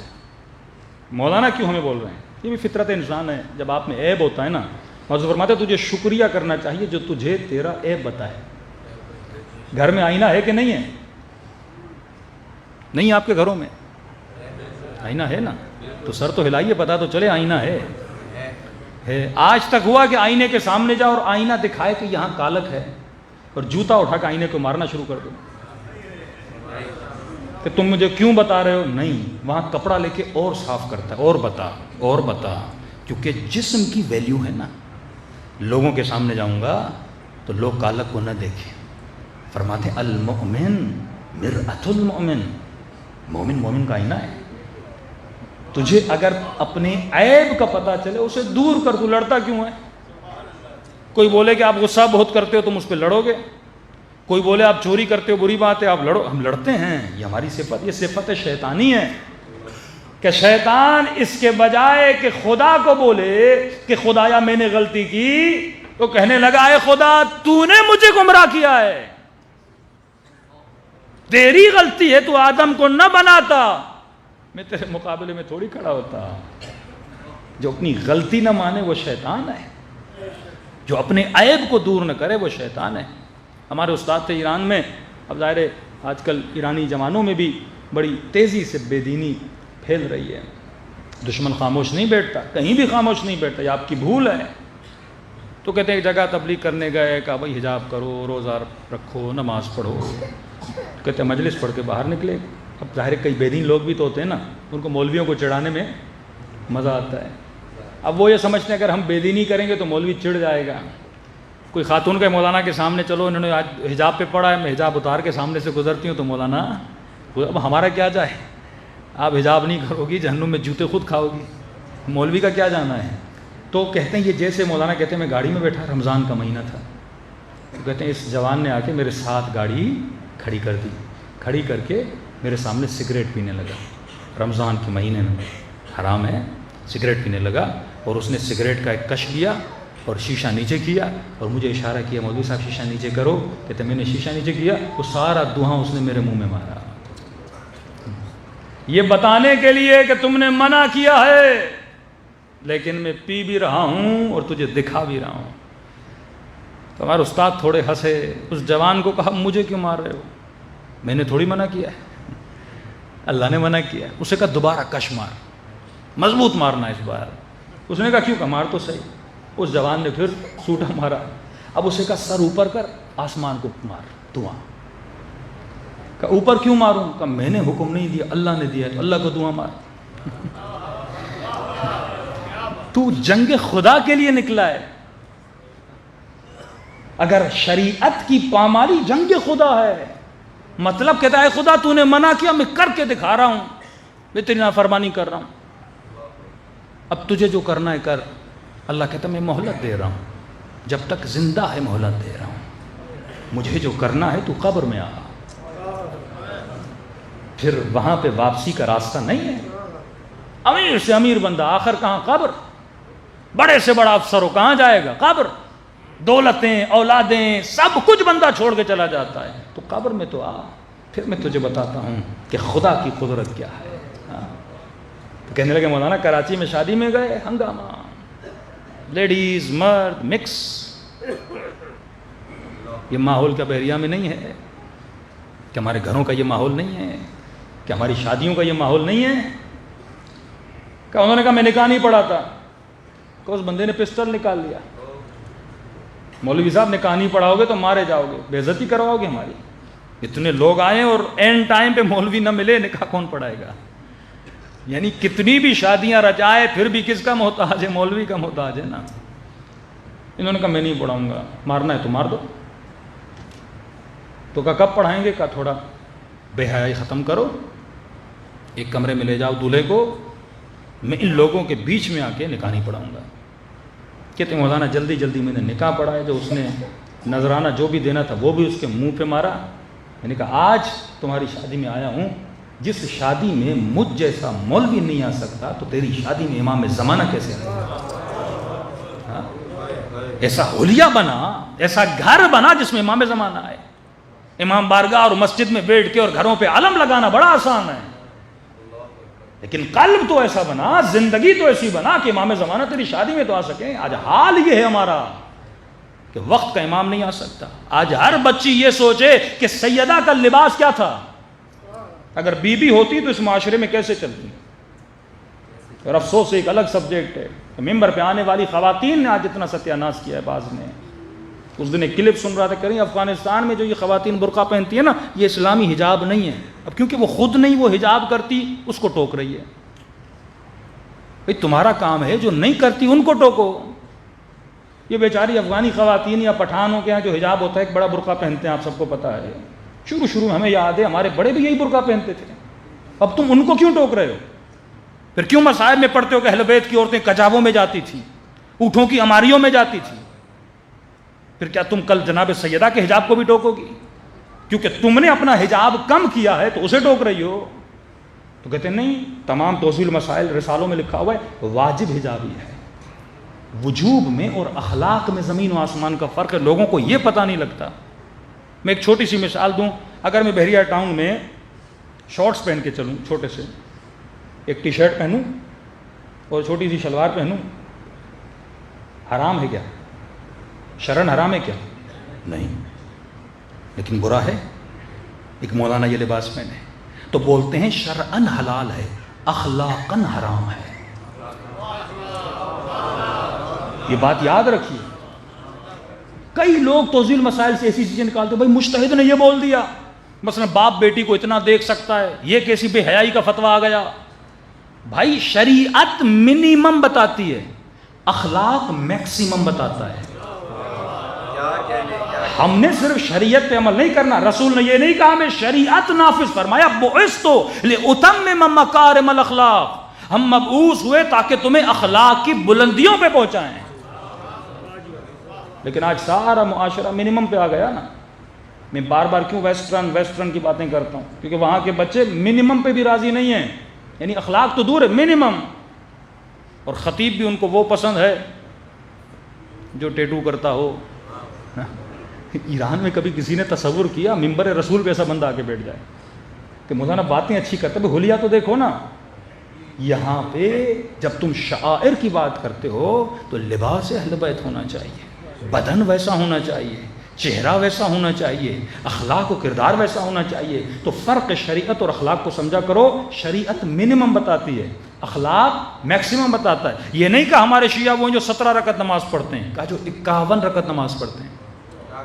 میکسیمم بتایا نا، میکسیمم بتاتے ہیں تاکہ تم منیمم کرے.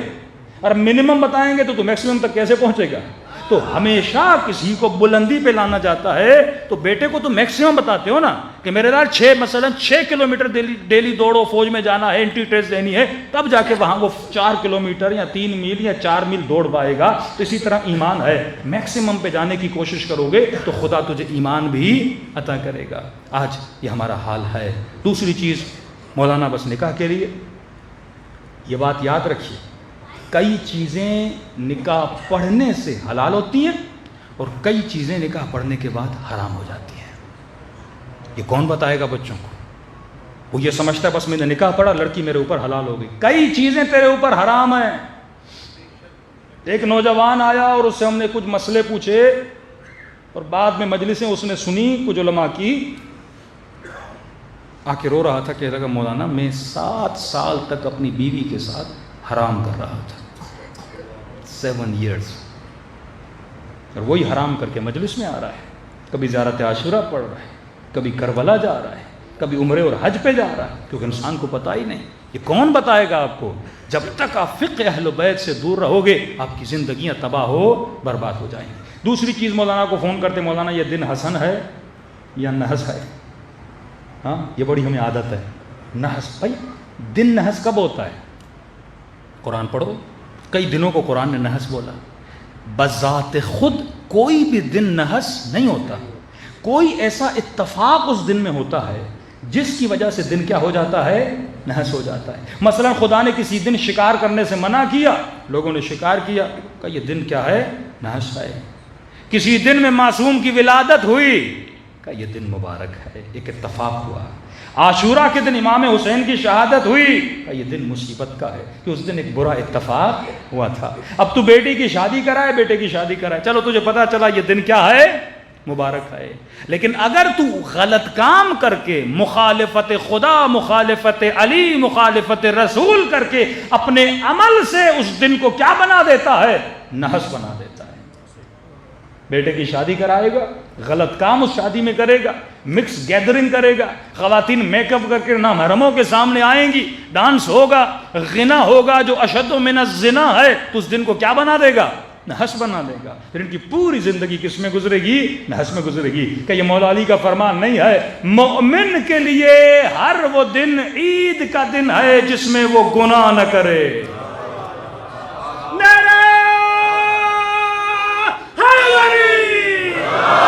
محمد علی محمد کی عظمت میں بلند تر صلوات.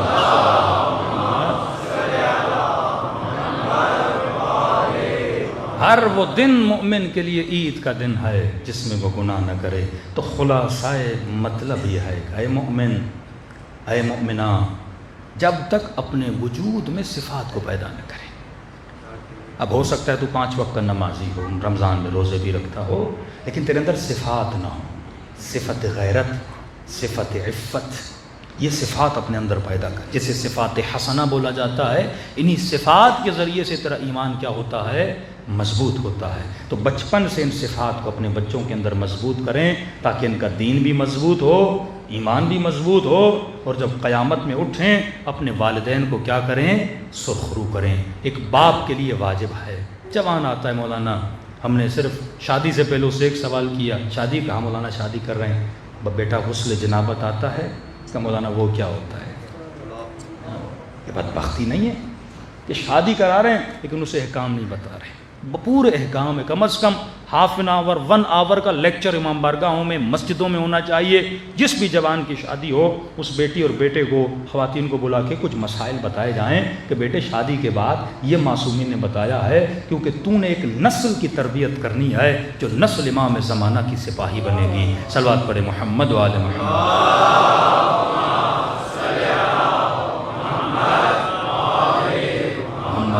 اجل فرجهم. تو جب تک فکر اہل بیت ہمارے گھروں میں نافذ نہیں ہوتی, ہمارے ڈیسیجن فکر اہل بیت کے مطابق ہونے چاہیے, ہمارے اعمال, پھر دیکھیے رزق اور برکت آپ کے گھروں میں کیسے آتی ہے. ہم جس پیٹرن پہ چلتے ہیں وہ اگینسٹ آف اہل بیت ہوتا ہے, پھر رزلٹ نہیں نکلتا. پھر ہم کہتے ہیں مولانا کوئی دعا, کوئی ورد بتائیے. دعاؤں وردوں سے کام نہیں ہوتا جب تک عملی طور پہ اہل بیت کی زندگی کو فالو نہ کیا جائے. صلوات پڑھے محمد و آل محمد.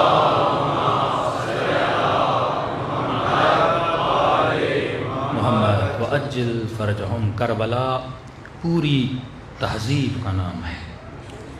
کربلا ایک پوری لائف اسٹائل گزارنے کے طریقے کا نام ہے. کربلا صرف واقعہ نہیں ہے, کربلا ایک آئیڈیالوجی ہے.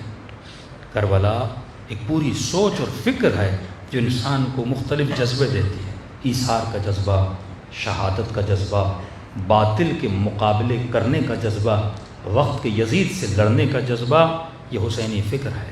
تب امام فرماتے ہیں مثلی لا یبایع مثل یزید، حسین جیسا کبھی یزید جیسے کی بیعت نہیں کرے گا. دیکھیے ایک موچی ہے، اہل بیت یہ نہیں دیکھتے دنیا میں تم کیا کر رہے ہو، نہیں، وہ تمہاری صفات کو دیکھتے. صفات اگر مضبوط ہیں تو امام اپنی زیارت کراتے. موچی کا کام کرتا تھا، لیکن ہفتے میں ایک مرتبہ امام زمانہ اس کی دکان پہ جاتے تھے.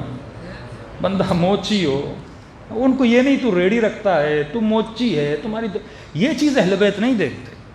وہ صفات دیکھتے بندے کے اندر، انٹرنلی اس کے اندر صفات حسنہ ہیں کہ نہیں ہے، غیرت دینی ہے کہ نہیں ہے. ہاں عجب تو اس کے اندر نہیں ہے. یہ بھی ایک بڑا ٹاپک ہے آج کل، دکھاوا دنیا میں بہت دن بدن دکھاوے کی دنیا بڑھتی جا رہی ہے. بندہ ایک موبائل لیتا ہے لوگوں کے سامنے ہاتھ میں، تھوڑی سی گھڑی پہنتا ہے 10 لوگوں کو دکھاتا ہے.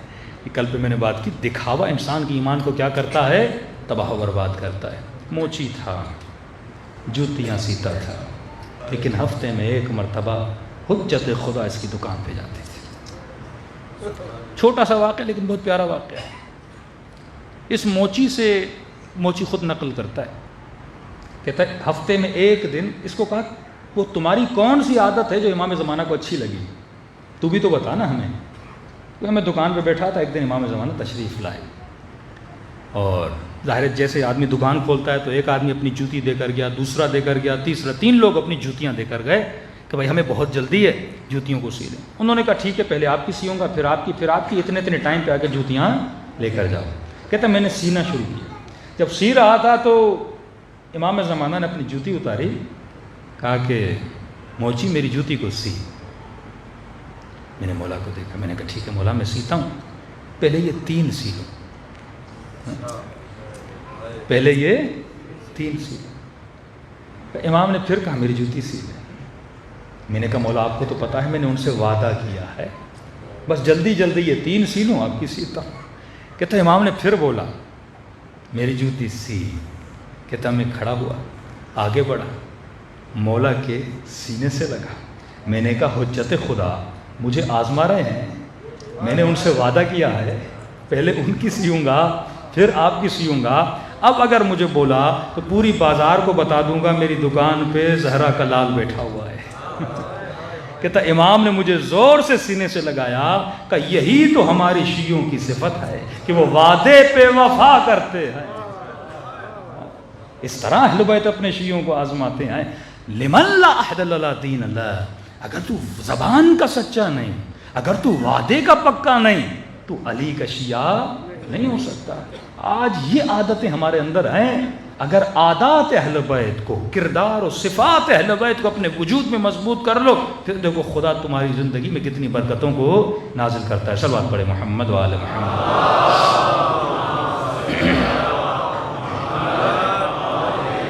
محمد وعجل فرجہم. عادتیں اتنی جلدی بلڈ نہیں ہوتی، آہستہ آہستہ صفات حسنہ. خود کو علوم اہل بیت، ایک کتاب اٹھا لے زندگی میں، ایک کتاب، اس کتاب کو ڈیلی تھوڑا تھوڑا کر کے پڑھیں. کوئی اخلاقی کتاب ہو جس سے آپ کی بری عادتیں دور ہوں. اس طرح اپنی وجود کو ڈیولپ کرتے رہیں، اہل بیت کے قریب ہو جائیں گے. آئیے دلوں کو کربلا لے کر چلیں، سلام کریں ان ہستیوں پہ جنہوں نے اپنا سب کچھ رسول پہ قربان کیا، دین خدا پہ قربان کیا. پوری تاریخ اسلام میں اہل بیت کے علاوہ کوئی نہیں ملتا. لوٹنے والے بہت ملیں گے، لیکن دین پہ لٹانے والے بہت کم ملیں گے.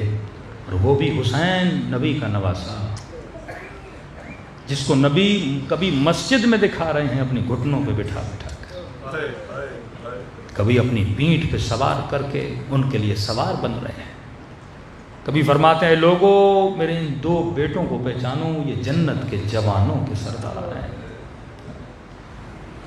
کیا عالم آیا رسول کے ان بچوں پر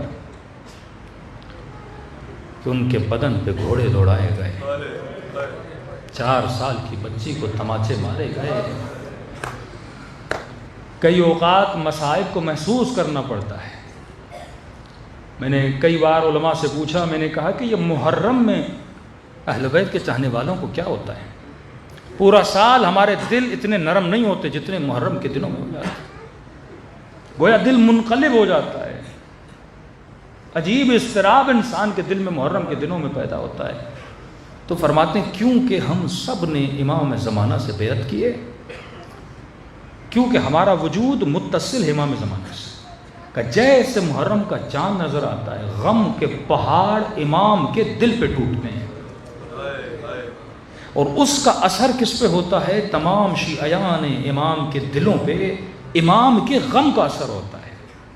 اور اگر سارا غم مومن کے دل پہ آ جائے نا، جس کا دل پھٹ جائے. میرے چھٹے امام فرماتے ہیں ہم نے 40 پرتے اپنے شیعوں کے دلوں پہ چڑھائے ہیں. اگر یہ حقیقت مصیبت حسین کو دیکھ لیں، کوئی بھی بندہ زندہ نہ رہ پائے. پر میں ابھی تو رویا نہیں، تو رونا چاہتا ہے. تم سب کے سروں کے پیچھے میری دادی زہرا کھڑی ہو جاتی ہے، دعا کے لیے ہاتھوں کو بلند کرتی ہیں، اے خدا یہ میرے حسین کا عزادار ہے. کتنے خوش نصیب ہو سیدہ کی زباں پہ آج تیرا نام ہے. اگر وہ بی بی ہمارے حق میں دعا کریں تو یقیناً آخرت آباد ہو جائے گی. قلوب کو کربلا لے جائیں اور ثواب زیارت حسین سلام حسین سے حاصل کریں. السلام علی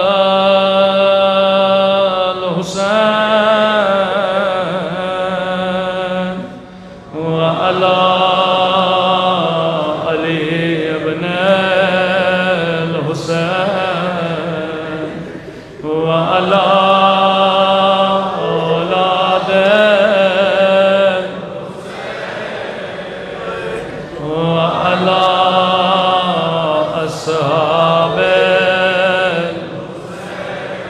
سب مل کے السلام علی وعلی علی ابن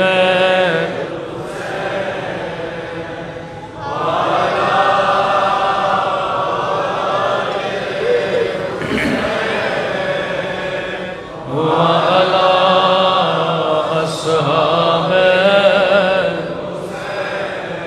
بلند آواز سے السلام علی حسین وعلی علی ابن وعلی اولاد وعلی اصحاب میرا سلام ہو سکینہ کی یتیم پہ،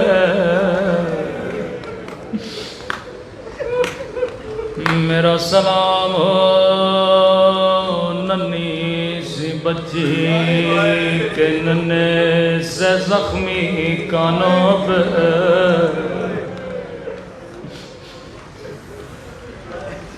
رو کے کہتی تھی بابا قسم لے لے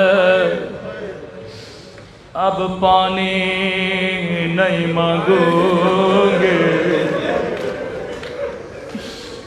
نہ میں پانی مانگتی نہ میرا چچا نہر فرات کی طرف جاتا. رو کے کہنے لگی بابا میرے رخسار چھوٹے تھے لیکن شمر کا ہاتھ بڑا تھا. بابا میں نے ظالم کو بڑا بولا تجھے در چاہیے میں اتار کے دیتی ہوں، لیکن بابا اس نے اتارنے نہ دیے. میرے کانوں سے خون جاری ہے.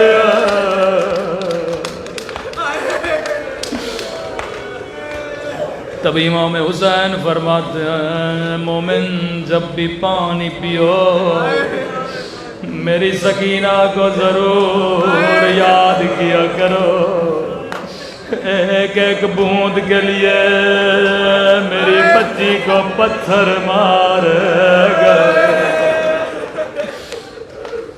روایت کے جملے ہیں، بی بی زینب کی گود میں ننھی سی سکینہ آہستہ سے کہا پھپھی اماں مجھے پیاس لگی ہے۔ بی بی زینب نے کہا سکینہ چپ ہو جا، یہاں پانی دینے والا کوئی نہیں، پتھر مارنے والا بہت۔ قیامت کا منظر تھا، ساقی کوثر کی پوتی ساقی کوثر کی بیٹی سے پانی مانگ رہی ہے۔ چھت پہ ایک مومنہ بیٹھی تھی، وہ یہ سارا منظر دیکھ رہی تھی، دوڑی دوڑی گئی، گلاس میں پانی بھرا، آ کر بی بی زینب کو دیا، کہتی ہے قیدی بی بی میرے مولا فرمایا کرتے تھے اللہ قیدیوں کی دعا کبھی رد نہیں کرتا، جب تیری بچی پانی پی لے میرے لیے کچھ دعائیں کر لینا۔ بی بی زینب نے کہا سکینہ ہم سید کسی کا احسان نہیں اٹھاتے، پہلے اس کے لیے دعا کرو بعد میں پانی پینا۔ راوی کہتا ابھی تک بچی کا چہرہ نیچے تھا، بچی نے دعا کے لیے چہرہ بلند کیا، ننھے سے ہاتھوں کو اٹھایا، بتا تیرے لیے کون سی دعا کروں؟ کہ جیسے مومنہ کی نگاہ زخمی کانوں پہ پڑ گئے، زخمی رخساروں پہ پڑ گئے، یہ اپنی ساری دعائیں بھول گئے۔ کہتی ہے قیدی بی بی دعا کرو اللہ میری بچی کو تیری طرح یتیم نہ بنائے، اللہ میری بچی کو تیری طرح قید نہ بنائے۔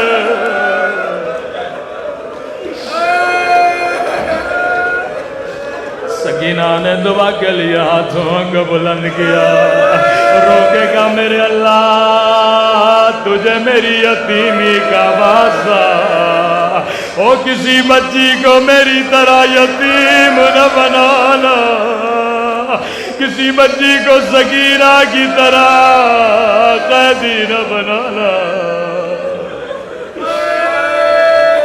ہاں مومنہ بتا تیری دوسری دعا کون سی؟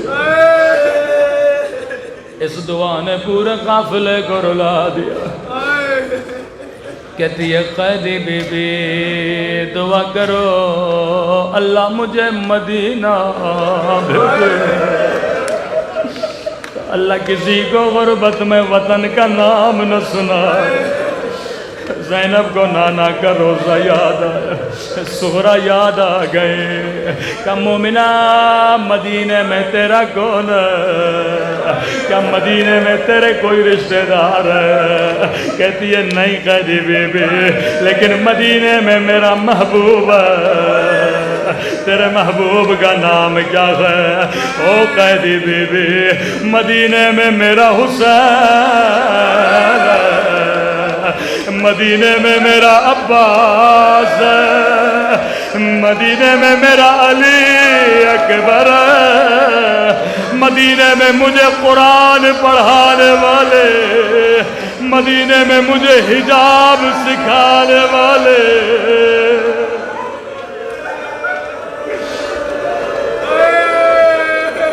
اللہ جانے بی بی زینب پہ کیا گزری ہوگی۔ بی بی کو بڑا پیار آیا، ایک سوال کیا مومنہ تو نے حسین کا نام لیا، تو نے عباس کا نام لیا، تو نے علی اکبر کا نام لیا، لیکن مومنہ کیا مدینے والی بی بی سے ناراض ہو؟ اس کا نام تو نے نہیں لیا۔ کہتی ہے قیدی بی بی میری مجال، میں اپنی بی بی سے ناراض ہو جاؤں، لیکن قیدی بی بی میری مجبوری سمجھو، میں یہاں اپنی بی بی کا نام نہیں لے سکتی۔ کیوں نہیں لے سکتی؟ او قیدی بی بی، یہ بازار کا ماحول ہے، نامحرموں کا مجمع ہے، میں اپنی بی بی کا نام نہیں لے سکتے۔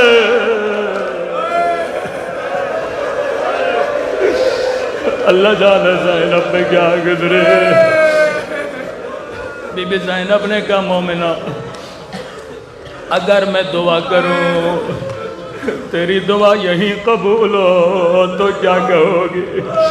کہتی ہے قیدی بی بی کیا کہنا چاہتی ہو؟ کہ اگر مدینے والی تجھے بازار میں نظر آ جائے تو کیا کہو گی؟ ایک مرتبہ مومنہ جلال میں آتی ہے، او قیدی بی بی زبان سنبھال کے بات کرو، میری بی بی تجھ جیسی قیدن لے کہ بازاروں میں آئے، میری بی بی نام ہے علی کی بیٹی کا۔ اتنا کہنا تھا زینب کو جلال اپنا چہرہ اٹھایا، کہا ام حبیبہ نہیں پہچانا، انا زینب ارے وہ دن گزر گئے، میرا عباس مارا گیا، میرا حسین مارا گیا۔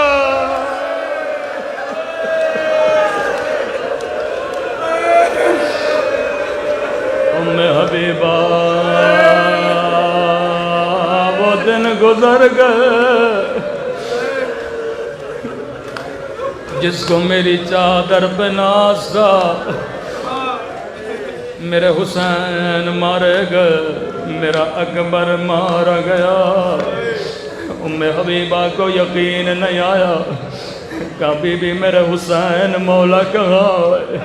زینب نے کٹی گردن دکھائی، کہا یہ حسین ہے، یہ میرا اکبر ہے، یہ آن محمد ہے۔ اس نے کہا بی بی عباس کہاں ہے؟ بی بی زینب سے لے گئے، ایک گھوڑا تھا، گھوڑے کی گردن میں رسی تھے، اس رسی میں ایک گردن تھے، کٹا ہوا سر تھا۔ کہا بی بی یہ کس کا سر ہے؟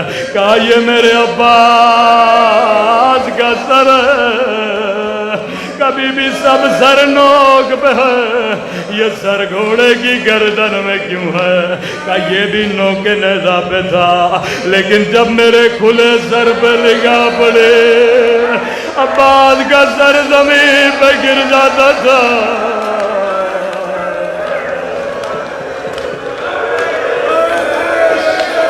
آئے میں قربان غازی عباس تیری غیرت پہ، اے خدا تجھے عباس کی غیرت کا واسطہ، ہمارے جوانوں کی غیرت کی حفاظت فرما، تجھے زینب کے حیا کا واسطہ، ہماری ماں بہنوں کے پردوں کی حفاظت فرما، آج کے رونے کا واسطہ ہمیں قبر کے رونے سے محفوظ فرما، قیامت کے رونے سے محفوظ فرما، قبر و قیامت میں شفاعت امام حسین نصیب فرما۔